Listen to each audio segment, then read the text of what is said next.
14번 기형도 시인의 빈집 같이 보시겠습니다.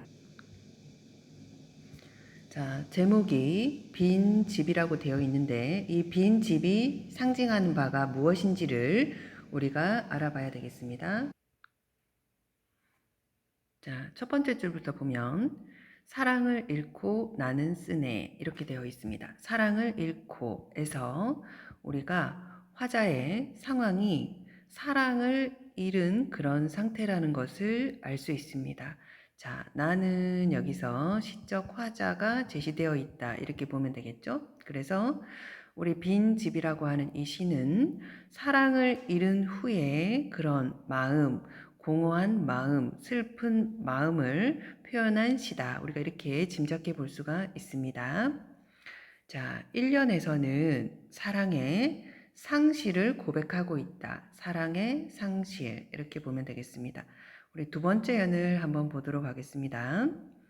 자, 잘 있거라 라고 했습니다. 잘 있거라. 이것은 어떤 마지막 인사를 하고 있는 그런 장면이다. 이렇게 보면 되겠죠. 자, 마지막 인사를 하고 있다. 자, 그러면 누구한테 인사를 하는지 보면 되겠죠. 여기서 화자가 마지막 인사를 누구한테 하고 있냐면 짧았던 밤, 겨울 안개, 그리고 촛불, 흰 종이, 눈물, 그리고 열망 들에게 마지막 인사를 하고 있다 이렇게 보면 되겠습니다.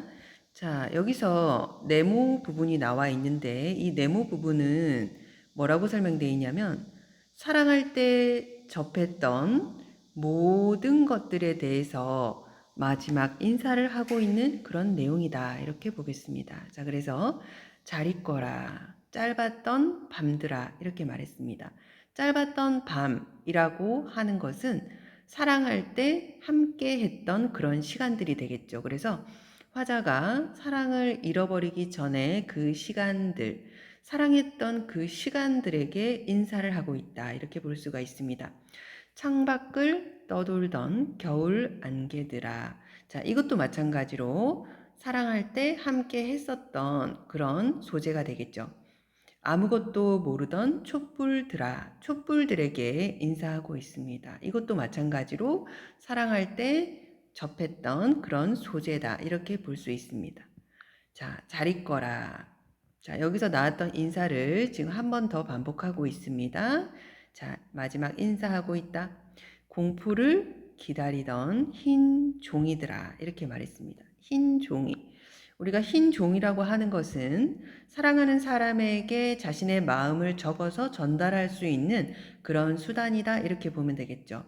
자, 공포를 기다리던 이런 거는 이 기영도 시인이 굉장히 낯설게 하기 수법을 사용해서 일상생활과는 조금 다른 그런 표현을 많이 쓰는 그런 시인이라고 보면 되겠죠. 그래서 흰 종이에게 공포를 기다리던 이라는 수식어를 가지고 지금 이렇게 표현을 하고 있습니다. 자, 망설임을 대신하던 눈물들아, 눈물이라고 했죠. 자, 사랑을 고백하지 못하던 안타까움과 답답한 마음, 이렇게 표현을 해놨습니다. 자, 망설임을 대신하던 그런 눈물들에게 인사를 하고 있습니다. 자, 잘 있거라. 자, 여기서도 지금 반복되면서 인사를 하고 있는 그런 장면입니다. 더 이상 내 것이 아닌 열망들아. 사랑할 때 그 열망이라고 하는 거는 굉장히 뜨거움을 느끼는 그런 감정이 되겠죠. 사랑할 때 느꼈던 그런 뜨거운 열망의 감정에게 마지막 인사를 하고 있다. 이렇게 보면 되겠습니다. 그래서 우리 두 번째 연에서는 사랑할 때 접했던 모든 것들에게 이별을 구하고 있다. 이렇게 정리를 해볼 수가 있습니다. 자, 우리 마지막 3년을 한번 보겠습니다. 3년. 자, 장님처럼 이라고 했습니다. 자, 여기서 보면은, 자, 처럼이라고 직유법을 사용했는데, 여기서 장님은 화자를 비유하고 있다. 이렇게 보면 되겠죠. 사랑을 잃어버린 화자의 처지를 지금 장님에다가 비유하고 있다. 이렇게 볼 수가 있고, 장님처럼, 나, 이제 더듬거리며 문을 잠그네 이렇게 말했습니다. 문을 잠그네.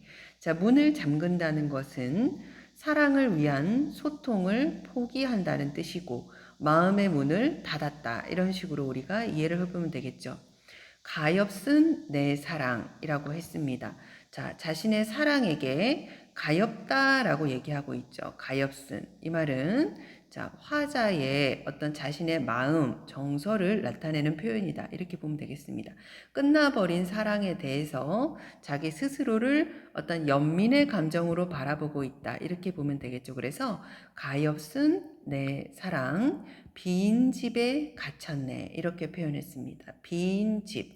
제목에 나와 있는 빈 집이 마지막 줄에 다시 한번 제시가 되면서 사랑을 잃은 화자의 마음, 화자의 공허한 내면을 형상화하는 소재로 빈 집이라고 표현했다. 이렇게 보면 되겠습니다. 자, 사랑을 잃은 공허함과 절망감을 표현하고 있다. 자, 우리 이 시의 제목이기도 한 빈 집의 의미 그리고 상징성을 우리가 한번 확인해 봐야 되겠죠. 빈 집이 상징하는 것. 먼저 첫 번째, 화자의 사랑이 갇힌 곳이다. 이렇게 볼 수가 있고, 문을 잠그네로 보아서 폐쇄된 공간으로 우리가 볼 수가 있습니다. 이는 사랑을 잃고 모든 열망을 상실한 화자의 공허한 내면과 절망을 상징한다. 이렇게 우리가 빈 집의 의미를 정리해 볼 수가 있습니다. 자, 내용을 정리하면 자유시, 서정시, 성격은 애상적이고 비유적이다. 주제, 사랑을 잃은 후의 공허함과 절망. 자, 해제 보겠습니다. 이 시는 사랑을 잃은 화자의 공허함과 절망적인 내면을 빈 집으로 형상화하여 보여주고 있다. 자, 우리 형상화라고 하는 것은 자, 눈에 보이지 않는 추상적인 감정을 눈에 보이는 어떤 구체적인 모습으로 이미지로 떠오르게 하는 방법을 우리가 형상화라고 하죠. 그래서 그 공허한 마음을 빈 집으로 나타냈다 이렇게 볼 수가 있습니다. 자, 이 시의 특징과 표현 1번 상징적 소재를 통해서 화자의 정서를 표현하고 있다. 대상의 열거를 통해서 화자의 상실감을 강조하고 있다. 이렇게 볼 수가 있습니다. 자, 문제를 보면 화자는 자, 이별한 나가 되겠습니다. 그리고 이별 후에 자, 슬픔에 빠져 있다. 이렇게 보면 되겠죠. 슬픔. 정서 태도는 상실감, 그리고 절망감. 이렇게 정리를 해볼 수가 있습니다. 문제 2번을 보면 자, 절망과 폐쇄의 공간, 화자의 공허한 내면을 상징적으로 보여주고 있는 시어를 찾아서 쓰면 되겠죠. 그래서 이렇게 빈 집이라고 정리를 해보겠습니다. 자, 문제 3번에 보면 보기의 시와 그 본문에 있는 빈 집의 시를 그 정서와 태도를 중심으로 해서 비교를 해라 이렇게 이야기하고 있습니다.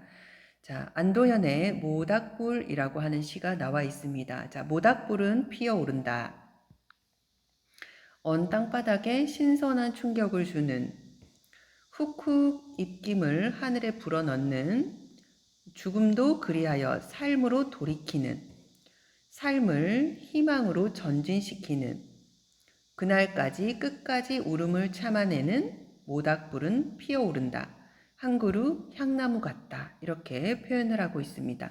자, 빈 집이라고 하는 시가 어떤 상실감과 절망감에 빠져드는 데 비해서 자, 이 안도현의 모닥불이라고 하는 시는 피어오른다라고 하는 어떤 상승하는 자, 상승적인 시어를 사용하고 있다. 이렇게 볼 수가 있죠. 자, 그리고 죽음도 삶으로 돌이킨다. 이래서 죽음을 삶으로 전환시키는 내용이 나와 있고, 자, 울음을 참아내면서 또한 희망으로 전진시킨다. 이렇게 되어 있고, 피어오른다. 상승적인 시어. 그리고 향나무 같다. 이렇게 비유를 하면서 마무리하고 있죠. 그래서 빈 집이라는 시와는 좀 그 태도에서 좀 상반되는 느낌을 준다. 이렇게 볼 수 있고, 자, 문제 3번의 내용을 한번 정리를 해보겠습니다. 자, 그러면 자, 빈 집은 사랑을 잃은 후에 어떤 공허함, 절망감, 슬픔을 표현하는 게 주가 되었다라고 본다면 이 모닥불이라고 하는 것은 얼어있는 땅바닥이니까 부정적인 어떤 현실을 긍정적이고 희망적으로 바꾸려는 의지가 나타난다. 이렇게 상반되는 내용으로 정리를 해주면 되겠습니다. 자, 15번 기영도의 엄마 걱정이라는 시를 우리가 같이 해석해 보도록 하겠습니다. 자, 시의 제목을 먼저 보면 엄마 걱정이라고 시를 제목을 붙였기 때문에 제목 자체는 그렇게 어렵지 않고 본문의 내용을 어떤 축약해서 나타내고 있는 그런 제목이 되겠습니다. 모두 2연으로 이루어져 있는데 1년부터 보겠습니다. 열무 30단을 이고 시장에 간 우리 엄마 이렇게 말했습니다. 여기까지 내용을 보면 자, 어머니가 시장에 나가서 어떤 장사를 하는 그런 상황을 우리가 생각해 볼 수가 있고 어떤 어머니의 고단한 삶의 모습을 우리가 생각해 볼 수 있습니다. 그리고 화자는 그때 당시에 어린 시절을 회상하면서 쓰고 있다 정도로 우리가 이해해 볼 수가 있습니다. 안 오시네. 안 오시네라고 하는 거는 화자가 기다리고 있다는 뜻이 되겠죠. 시장에 장사하러 간 엄마를 기다리고 있는 어린 아이의 모습이다. 해는 시든지 오래 이렇게 말했죠. 시들다라고 하는 것은 자, 어떤 이 기영도 시인의 어떤 창작, 어떤 새로운 어떤 창작의 표현이 되겠죠. 해를 시들다라고 말하는 사람은 없겠죠. 여기서 시들다라고 하는 것은 엄마가 시장에서 파는 그런 열무, 그런 야채가 시들다에서 가지고 온 표현이 되겠죠. 해가 지고 열무가 시든 이런 식으로 우리가 이해를 해주면 되겠습니다. 해는 시든지 오래. 나는 자 여기서 나는 이렇게 화자가 구체적으로 제시되고 있다. 찬밥처럼 이렇게 말했습니다. 지급법 사용되고 있고 찬밥 우리가 찬밥을 떠올리면서 그 의미를 생각해 보면 되겠죠. 어린 시절에 가난하고 외로웠던 화자의 모습이다. 찬밥처럼 방에 담겨 라고 했습니다. 화자를 찬밥에 비유했기 때문에 방에 담겨 이렇게 표현할 수 있겠죠. 아무리 천천히 숙제를 해도 엄마 안 오시네. 배추잎 같은 발소리 타박타박 여기서도 직유법 사용해서 배춧잎 같은 이라고 표현하고 있죠. 자, 삶에 지친 어머니의 모습을 청각적 이미지로 형상화하고 있다. 이렇게 보면 되겠습니다. 자, 우리 여기서 타박타박 이런 거는 우리가 의성어를 사용해서 어머니의 발소리, 청각적 이미지, 어머니가 온다는 것을 우리가 발소리를 통해서 알 수 있는데 어머니가 시장에서 장사하는 것과 연관지어서 배추잎 같은 발소리라고 표현하고 있습니다. 안 들리네. 어둡고 무서워. 금간 창틈으로 고요히 빗소리. 자, 비가 창문 밖으로 비가 내리고 있는데 그 창틈으로 그 빗소리가 들린다는 뜻이 되겠죠. 화자의 외로움을 고조시키는 소재가 된다. 이렇게 우리가 볼 수가 있습니다. 빈 방에 혼자 엎드려 훌쩍 거리던 자, 어머니를 기다리면서 굉장히 외롭고 불안하고 무서운 그런 마음이 되겠죠. 어린 시절의 그런 연약한 그런 내적인 심경을 표현하고 있습니다. 그래서 1년 시장에 간 엄마를 기다리며 느꼈던 외로움과 두려움 그래서 과거를 회상하는 내용이다. 이렇게 우리가 이해해 볼 수가 있습니다. 우리 두 번째 연 보겠습니다. 아주 먼 옛날. 자, 마찬가지로 과거 회상이다. 이렇게 보면 되겠죠. 지금도 내 눈시울을 뜨겁게 하는 그 시절, 내 유년의 윗목 이렇게 마무리하고 있습니다. 자, 자기의 유년 어린 시절에 자, 여기서도 윗목이라고 표현하고 있죠. 윗목. 자, 가난하고 외로웠던 어린 시절을 차가운 윗목으로 나타내고 있습니다. 자, 요즘 학생들은 윗목이 뭔지 잘 모르겠죠. 예전에 방에서 그 방에 이렇게 불을 지필 때 따뜻한 아랫목 아랫목이 있고 차가운 윗목이 있다. 이렇게 보면 되겠죠. 그래서 자신의 엄마를 기다리던 그 어린 시절을 따뜻한 아랫목이 아니라 차가운 윗목으로 표현하고 있다. 이렇게 우리가 이해를 해보겠습니다. 서러웠던 어린 시절에 대한 회상, 그리고 회상이기 때문에 지금 말하고 있는 시점은 현재가 되겠다. 이렇게 보면 되겠죠. 그래서 1년은 과거, 그 다음에 2년은 현재 이렇게 시제를 구분해 보겠습니다. 자, 우리 시에서 의미하는 그런 상징적인 의미를 알아보면 되겠죠. 찬밥이라고 하는 것은 차가운 방에서 혼자 떨며 어머니를 기다리던 어린 시절의 화자의 모습을 지은 지 오래되어 식어버린 찬밥에 비유하고 있다. 자, 어린 시절의 가난과 외로움을 형상화하는 그런 시어다. 이렇게 볼 수가 있습니다. 자, 우리 마지막 줄에 나와 있는 내 유년의 윗목. 이거는, 자, 윗목. 온돌방에서 아궁이로부터 먼 쪽에 방바닥으로 불길이 잘 닿지 않아서 아랫목보다 상대적으로 차가운 쪽. 이렇게 보면 되겠죠. 화자는 차가운 윗목을 통해서 서럽고 외로웠던 자신의 어린 시절을 드러내고 있다. 이렇게 정리를 해보겠습니다.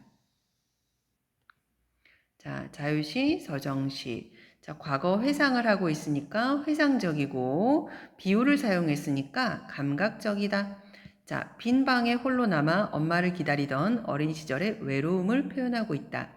자, 이 시는 화자의 어린 시절, 고된 삶을 살아가던 어머니에 대한 그리움과 홀로 남아 빈 방을 지키던 화자의 외로움을 노래하고 있습니다. 자, 시의 특징과 표현 1번. 문장의 변조를 통한 반복으로 리듬감을 형성한다. 2번, 감각적 이미지를 사용해서 정서를 생생하게 표현한다. 자, 감각적 이미지를 사용하면 생생한 표현이 가능하다. 이렇게 보면 되겠죠? 각 행을 비종결의 형태로 끝냄으로써 마지막 행을 수식하고 있다. 자, 문제 1번을 보면 어린 시절을 회상하고 있는 나가 화자가 되겠습니다. 상황은 엄마를 기다리던 어린 시절에 외로움을 형상화하고 있다. 정서 태도는 서러움 정도로 보겠습니다. 문제 2번. 이 시에서 어머니의 고된 삶을 음성 상징어를 통해 감각적으로 형상화한 구절을 찾아서 오어절로 쓰시오. 이렇게 되어 있죠. 그래서 우리 본문에 가보면 자, 이 부분을 찾아주면 되겠죠? 배추잎 같은 발소리 타박타박이라고 되어 있는데 자, 이게 오어절이 되는지를 한번 확인을 해 보겠습니다. 자, 어절이라고 하는 것은 띄어쓰기 단위로 우리가 생각해 주면 되겠죠. 그래서 배추잎 같은 발소리 타박타박. 자, 이렇게 끊어 주었을 때 하나, 둘, 셋, 넷, 5개의 어절로 이루어져 있다. 이렇게 확인을 해 보겠습니다. 자, 문제 3번에 보면 자, 시어에 대한 반응으로 적절하지 않은 것은 이렇게 보면 되겠죠? 자, 정답은 자, 4번을 보겠습니다. 자, 빗소리에 위안을 받으면서 라고 되어 있는데 이 빗소리를 통해서 화자의 외로움이 고조된다고 했기 때문에 위안을 받는다 라고 하면 안 되겠죠. 그래서 정답은 4번으로 하겠습니다. 자, 16번 기영도 시인의 시를 보겠습니다. 제목은 자, 질투는 나의 힘 이렇게 되어 있습니다. 질투는 나의 힘. 이런 제목도 굉장히 독특하고 이 기영도 시인은 좀 독특한 표현을 많이 쓰는 그런 시인이다. 이렇게 우리가 시를 통해서 볼 수가 있습니다. 자, 이 시는 따로 연 구분이 되어 있지 않기 때문에 우리가 일행부터 같이 한번 읽어보겠습니다. 아주 오랜 세월이 흐른 뒤에 이렇게 말했죠. 자, 인생을 돌아볼 만한 나이가 되어서 힘없는 책갈피는 이 종이를 떨어뜨리리 이랬습니다. 이 종이. 자, 젊은 날에 방황에 대해서 고백했던 글을 보게 될 것이다 라고 했으니까 미래의 현재의 메모를 보게 될 날을 상정하고 있다 이렇게 볼 수가 있습니다. 그때 젊은 시절의 현재를 말합니다. 내 마음은, 자, 이게 화자가 드러나 있죠. 내 마음은 너무나 많은 공장을 세웠으니, 너무나 많은 공장이라고 되어 있는데 이 공장은 젊은 시절의 여러 가지 갈등과 질투 정도로 보겠습니다. 어리석게도 그토록 기록할 것이 많았구나 이렇게 말했습니다. 뭐뭐 했구나. 감탄형 어미를 반복하고 있다. 저리 미래 시점에서 현재를 돌아보면서 반성하는 모습을 효과적으로 드러낸다. 이렇게 보면 되겠죠. 뭐뭐 했구나 이랬습니다. 구름 밑을 천천히 쏟아니는 개처럼 이렇게 말했죠. 자, 직유법을 사용해서 젊은 시절에 방황하는 화자의 모습을 이렇게 비유하고 있다. 지칠 줄 모르고 공중에서 머뭇거렸구나. 감탄형어미 제시되고 있습니다.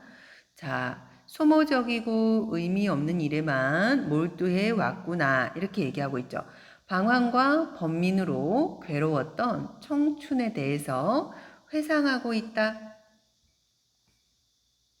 나 가진 것 탄식밖에 없어. 탄식. 후회한다. 이렇게 보면 되겠죠. 저녁 거리마다 물끄러미 청춘을 세워두고 청춘. 젊은 날의 화자 자신의 모습을 회상합니다. 살아온 날들을 신기하게 세어 보았으니 자신의 삶을 반성하고 있는 모습. 그 누구도 나를 두려워하지 않았으니 라고 했습니다. 자, 타인으로부터 인정받지 못한 삶을 살았구나 이런 뜻이 되겠죠. 내 희망의 내용은 질투뿐이었구나 이렇게 말했습니다. 자, 자신의 삶이 타인에 대한 시기와 부러움 뿐이었다. 돌아보니까 자, 질투뿐이었던 청춘의 그런 모습을 표현하고 있습니다. 그리하여 나는 우선 여기에 짧은 글을 남겨둔다.